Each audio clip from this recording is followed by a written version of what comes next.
My name is Patricia, and I'm 54. I'd like to say I'm just an ordinary woman, but according to my sister-in-law, I live a privileged life, ignorant of the struggles of an average person. But more on that later. My husband Robert is also 54. Both of us work full-time during the week. We don't have any children. So the reason why my sister-in-law keeps saying I'm privileged and don't know the struggles of an average person is because we live in a nice neighborhood. It's near both downtown Boston and the bustling Chinatown.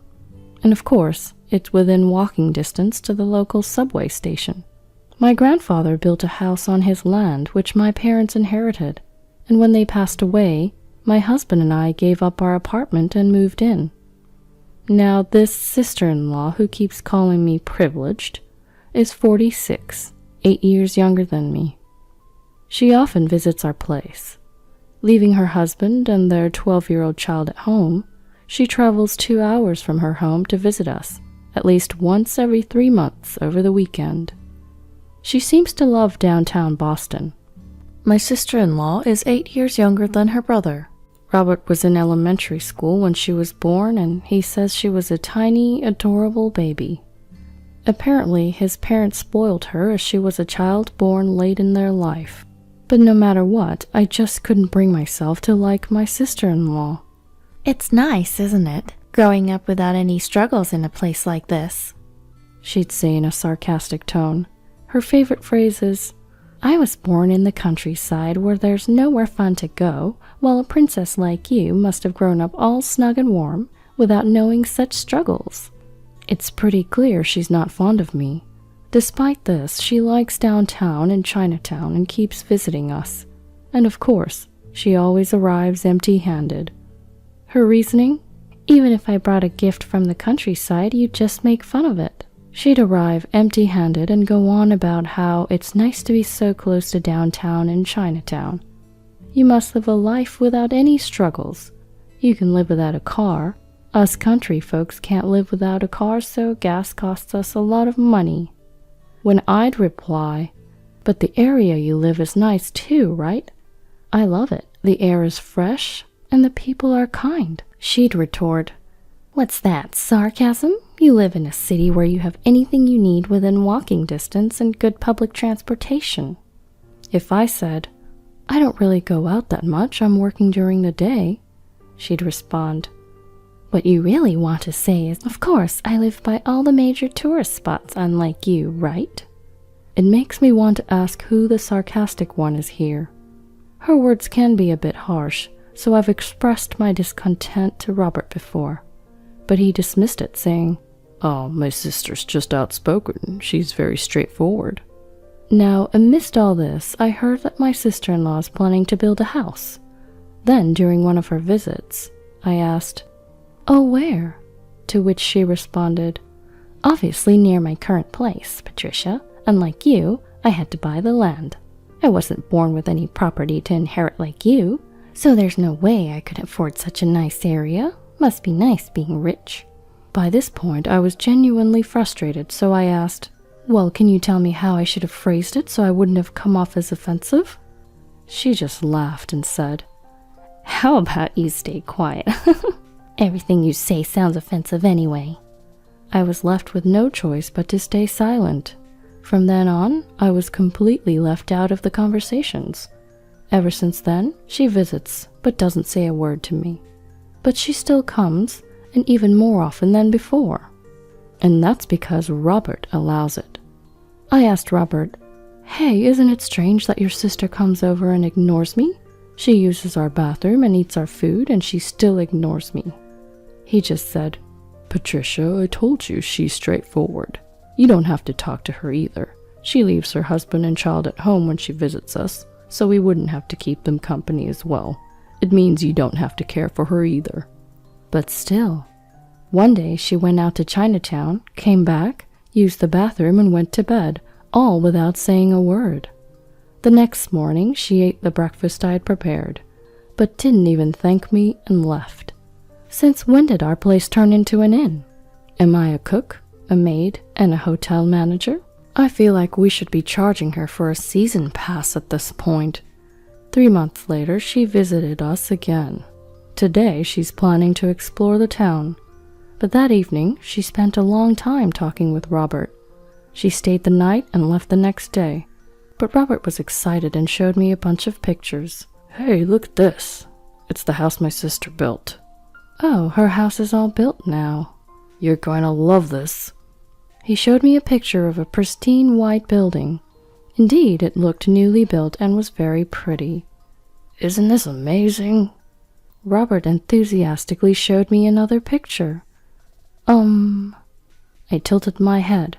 At first glance, it looked like a garage, but from looking at the mop in the picture, I could tell it wasn't big enough to fit a car. Huh? Is that... That's right, isn't it amazing? Robert exclaimed proudly and then shouted out. It's a garage for a motorcycle and it's custom made. My Harley can fit in here. What? I was completely stunned. Yeah, like I said, I can fit my Harley here. I don't understand what you mean. This is your sister's house, isn't it? Well, I've been talking with her about swapping houses for a while. What? Caught off guard by this unexpected response and development, I was shocked. I dropped my plate that I was holding.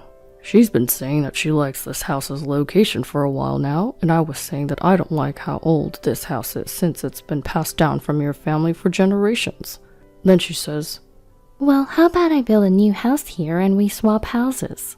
So I had her build a special motorcycle garage there so I can park my Harley. Wait, huh? What? He never discussed any of this with me. I don't want to leave this house. It's not like I have any particular feelings about her house. Actually, I can't even process it all yet. Robert started to get irritated, perhaps because he didn't expect my objection. As far as I'm concerned, his reaction was unexpected. What are you hesitating for? My sister and I have been discussing this for a while. So what? I was never included in any of those discussions. You guys have been ignoring me this whole time. But think about it, it's a great deal. It even comes with a garage for my motorcycle. Wait, what about me? You like to watch suspense shows, right? There's a TV in their house, too. Indeed, Robert loves motorcycles. He treasures his Harley-Davidson almost as much as his own life. As for me, I don't have much of a hobby, but if I had to pick, I like watching suspense shows like CSI or Columbo on Netflix. But my commute... Your bus and train ride is only going to be slightly longer, that's all. Slightly longer? It's going to be an extra 2 hours. Well, I can ride my Harley. A 2-hour commute might do you good. You've been gaining some weight recently too, so consider this as a great opportunity to lose weight. Lose weight? Even then a 2-hour commute is absurd. I can't do that every day. But his mind was already filled with dreams of the new house and its dedicated garage for his Harley. He was genuinely surprised and annoyed that I had somewhat of an attachment to our old house. Finally, he gave me an ultimatum. I'm giving our house to my sister and her husband. Theirs is a new house with a garage for my bike. What's there to refuse? If you don't agree, I'll divorce you, he declared. Wait, divorce? Did he just threaten me with divorce? I was taken aback. All right, just give me a night to think about it. I barely managed to utter those words. I crawled into our bed. Shocked, I just spaced out for about 2 hours. A new house with a garage for his bike. It seemed like it was built solely for Robert's benefit. I mean, his sister and her husband didn't even own a bike. That meant they had built the house with the intention of taking ours from the start. And the fact that Robert agreed without consulting me just added insult to injury. And to top it off, he told me he'd divorce me if I didn't agree. It was no different from a threat. I'm not going to forgive him for this. And so, for the next 8 hours until the break of dawn, I hustled with my phone. The following day, I told Robert that I agreed we would move out. I did ask for a couple conditions. 1, to give me 2 weeks to pack since I work on the weekdays, and 2, they can't move in until we've moved out, right? I asked. Well, yeah, I suppose so. Robert agreed. You got them to build a garage, right? So as a sign of gratitude, I want to make sure we leave this house in a pristine state. Let's have the house professionally cleaned and handed over 2 weeks after we leave." Robert agreed to this as well. Satisfied, I called 2 places while Robert wasn't around. The next 2 weeks flew by. Robert was happily packing, singing some weird song about his Harley. I asked my sister-in-law over the phone, "How large are the rooms in your house?" to decide on our furniture arrangement. They would also call about our layout. As they're moving from an apartment, a notice of just 4 weeks for moving is quite short. They seem to be preparing for their move in a rush. Then on moving day, "Hello, we're from U-Haul Moving and Storage," said the movers upon arrival. Please come in this way," Robert directed the workers. However, shortly after, "Hello, we're from 2 Men in a Truck," said another group of movers. "What?" Robert was surprised. I slid past my surprised husband. Please come in this way," and ushered the workers in. "Hold on, what's going on?" Robert shouted. "What's going on? I said we could move, so I'm moving to my new home." "Okay, everyone, the boxes with the yellow tape are mine. Please take those this way. I'll need U-Haul to take the rest with them," I quickly instructed. And an hour later, "Well then, thanks for everything. I'll mail you the divorce papers later." "Hold on a second," Robert shouted in panic. I turned back slightly. "You were the one who wanted a divorce, remember?" Leaving Robert behind, I quickly left the scene and got in the taxi I had called for. But it was a very short ride. "Long day, huh?" A man who had been waiting approached me. It was my older brother, Dave. Dave had come to help me move. "Well, it's good that you found a place in 2 weeks. "It's a rental, but yeah." "Well, once everything settles down, you can start looking for an apartment or something. But man, what a disaster." "It's more than just a disaster. Anyway, I labeled all the necessary household items like the rice cooker with yellow tape, so I'll still be fine on my own. Dave helped me out. Even though the movers took care of the large items, I still needed help for the rest, so it was a huge help. And with Dave's help, I finished moving within the day. "Well then, call me in a couple weeks." My brother left. 2 weeks passed since the day of my move. My phone rang, just as expected. "Hello?" On the other end was my sister-in-law. What the hell is going on? I just listened to her quietly. "The house is gone." I stifled a laugh and looked down. Not being able to speak was killing me. "It's an empty lot. Why aren't you saying anything?" "You remember, you told me to keep my mouth shut." My sister-in-law screamed at the top of her lungs. I finally burst out laughing. It seems my sister-in-law and Robert are together. The phone was handed over to Robert. "Did you really have to go that far?" he yelled in a voice close to tears. "Look who's talking, you're the one who threatened me." I was literally in stitches. Besides, I told you that I wanted to make it clean, didn't I? Your idea of clean is way off. It's the ultimate state of clean, a fresh start. Robert was clenching his fists in frustration. "Anyway, come over now so we can talk." "There's nothing I need to talk to you about." "If you refuse, I won't sign the divorce papers." "You remember, the day I refused to leave the house, you threatened to divorce me. Look at how quick you've changed your mind." "Shut up." "All right, I'll go to your place, but I'm too scared to go alone, so I'll bring someone with me." And so I contacted my brother. "Is this my cue? Here I come." What a reliable brother he is. "Thank you all for gathering today." My sister-in-law's husband, who I hadn't seen since the wedding, began as if initiating another wedding ceremony. My sister-in-law's husband seemed timid. Me, Dave, my husband, his sister, and her husband all took seats around the table in my husband's new home. We couldn't have children present with us, so we had them in the room next to ours. However, the atmosphere in our room was tense. My sister-in-law had come here high-spirited, but was stunned when she saw an empty lot where the house was once built. But since they had already ended the lease of their apartment, they couldn't go back. In a rush, He had the movers bring all of his stuff into his sister's newly built house. As a result, there were 2 of everything, 2 cabinets, 2 tables, which made the space incredibly cramped. I was shocked to see everything in doubles. It was like a broadcasting accident you'd hear about on TV. Seriously, why would you take the place down? You took it too far. That's right, just because my sister is laid back and you're the sensitive type, doesn't mean you can do this to her. How low can you be? Robert and his sister were yelling their heads off. I laughed. I inherited that land and house. It was originally my grandfather's, so I can do whatever I want with it. What? My husband was taken aback, and my brother then chimed in. Basically, that land and house were inherited by Patricia, so they're her individual property and don't fall under marital assets. In other words, you, her husband, don't have the right to decide whether to give them to your sister or anything like that. Huh? What? My sister-in-law and husband were left speechless by the unexpected turn of events. Well, then you could have told us that first. Then it would have been all fine. Well, then you could have told us that first. Then it would have been all fine. Typical Robert and Patricia, always on the same wavelength. So I guess we're now shifting blames. We were silenced too, we protested. You threatened me with divorce and told me not to talk to your sister, so I couldn't say anything. Patricia was being threatened with divorce and you wouldn't even let us speak to your sister. What else could we have done? We tagged up his siblings and questioned them.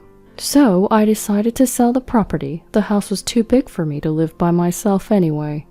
The truth is, the next day after I was threatened with divorce, I made 2 phone calls. One was to Dave, and the other was to a demolition company. They said it would take 10 days to demolish the house. It takes my sister-in-law about 2 hours one way, 4 hours round trip to get here. If she was given short notice for the move, she would have been too busy packing to make the trip. The same goes for my husband, who moved to a newly built home near his sister's apartment, and thus our reprisal was set in motion. Their new home was nothing but an empty lot. Enough is enough. We've lost our home, you know. Not only that, but we had to move twice, because we temporarily moved into Robert's house when we found out our house was gone, which doubled our moving costs. Do I look like I care? You should be thankful you're not being sued for trespassing on my property. You couldn't move in because it was razed to the ground, so you dodged a bullet. Ha ha ha ha ha ha. I couldn't help but laugh. Then I said to my husband, "Do you really think a woman who nags about every little expense is laid back? You're really funny." Dave chimed in. Being dismissive of others doesn't make you laid back, it only makes you shallow. Does that mean you didn't have Patricia's permission when all this moving business started? My quiet brother-in-law finally spoke up. That's right, she told us to shut up, and my husband threatened me. They just went ahead and got all excited on their own. I revealed everything. Then the usually timid brother-in-law started to shake with anger. Hey, what the heck were you thinking? You've been wasting money in Boston and Chinatown for the past 3 months. You left me and the kids while you went on a shopping spree. And since you've decided to live there, you said you didn't need a car anymore and sold it.